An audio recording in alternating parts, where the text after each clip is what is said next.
মুসলমানের সন্তান হাজী সাহেব, 3 বেলা খাইতে পারো না, বিয়ায় গেট লাগাও 13টা। ডেকসেডে গানের আওয়াজ, মাইক লাগাইয়া গানের আওয়াজ, আর আম্মাজানের বখাতে নাচার গান, ভিডিও ক্যামেরা, বেপরদার আড্ডাখানা। মনে হয় যেন একটা মুসলমানের বিয়ার অনুষ্ঠান, মিনি মিনি সিনেমা হল। এত আকাম কইরা যদি একটা বিয়ার অনুষ্ঠান সাজাও, এই আকামের মধ্য দিয়ে আল্লাহ ভালো সন্তান দিতে পারে না। একটা বিয়ায় যদি এত আকাম করো তো ভালো সন্তান পাবি কচু। মাইয়া দেখবি যে বিয়া করবি, সেখানেও আকাম করলি, ভিডিও করলি, 10 জনে দেখলি হারাম।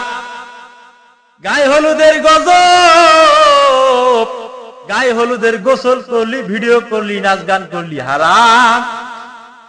আবার নারী পুরুষ এক জায়গায় বসাইয়া খানার আয়োজন করলা, কত রং মাখামাখি করলা, হারাম। আবার আম্মা জানের উপরে জুলুমের স্টিম রোলার চাপাইয়া যৌতুকের মামলা দিয়া তুমি মায়ের চোখের পানি ফালাইতেছো। এত গজব মাথায় নিয়া যদি মসজিদের মেহরাবে ঢুইকাও দোয়া চাও, তোর দোয়া কবুল হবে না। ভাইরা আমার, কোথায় গেল নবীর সুন্নাত? হুজুর পারি না।